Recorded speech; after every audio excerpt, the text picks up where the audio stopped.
നാം കഥകളിൽ മാത്രം വായിക്കുകയും കാണുകയും ചെയ്തിട്ടുള്ള ചില ജീവികളുണ്ടല്ലേ, അങ്ങനെ നാം കഥയിൽ മാത്രം വായിച്ചിട്ടുള്ള ഗ്രീക്ക് പുരാണങ്ങളിലുള്ള നിധി കാക്കുന്ന ഭൂതമാകുന്ന ഗ്രിഫിനെ പറ്റി നോക്കാം. മുൻകാലുകളിൽ 2 പകുതി ശരീരവും പരുന്തിൻ്റേതാണ്, പിൻകാലുകളും ബാക്കി പകുതിയും വാലും സിംഹത്തിൻ്റേതുമാണ്. കൂർത്ത ചെവിയും കൊക്കുമുണ്ട്. ചെന്നായിയുടെ വലുപ്പമുള്ള ഗ്രിഫിൻ്റെ ജോലി രാജാവിൻ്റെ സ്വർണം കാക്കുക എന്നുള്ളതാണ്. ഗ്രൈഫോസ് എന്ന ഗ്രീക്ക് വാക്കിൽ നിന്നാണ് ഗ്രിഫിൻ എന്ന വാക്കുണ്ടായത്. വളഞ്ഞത്, കൊളുത്തത് എന്നെല്ലാമാണ് ഈ വാക്കിൻ്റെ അർത്ഥം. പരുന്തിൻ്റെ കൊക്ക് വളഞ്ഞു കൂർത്തതുകൊണ്ടാണ് ഇതിനിങ്ങനെയുള്ള ഒരു പേര് വരാനായിട്ടുള്ള കാരണം.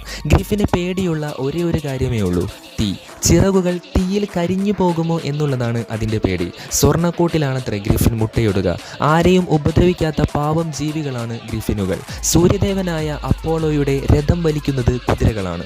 പറക്കാൻ കഴിയുന്ന ശക്തനായ ജീവിയായ ഗ്രിഫിനും ഈ ജോലി ചെയ്യുന്നതായി ഗ്രീക്ക് പുരാണങ്ങളിൽ നമുക്ക് കാണാം. അലക്സാണ്ടർ ചക്രവർത്തി 2 ഗ്രിഫിനുകളെ പിടികൂടി തൻ്റെ സിംഹാസനത്തിൽ കെട്ടിയിട്ടെന്നും അവയെ മെരുക്കി ആകാശത്തിലൂടെ യാത്ര ചെയ്തെന്നുമൊക്കെ കഥകളിൽ നാം കണ്ടിട്ടുണ്ട്. ഏഷ്യൻ കഥകളിലും ഗ്രിഫിനുണ്ട്. ഗോപി മരുഭൂമിയിൽ സ്വർണം തിരഞ്ഞവരുമായി ഗ്രിഫിനുകൾ യുദ്ധം ചെയ്തിരുന്നുവത്രേ. അതു കഥയാണെങ്കിലും അവിടെ നിന്ന് കിട്ടിയ പ്രോട്ടോസൈറ്റോപ്സ് എന്ന ഡിനോസർ ഫോസിലുമായി ഗ്രിഫിൻ്റെ രൂപത്തിന് സാമ്യമുണ്ട്. ദശലക്ഷക്കണക്കിന് വർഷം മുമ്പ് ജീവിച്ചിരുന്നവരാണ് ഈ ഡിനോസറുകൾ.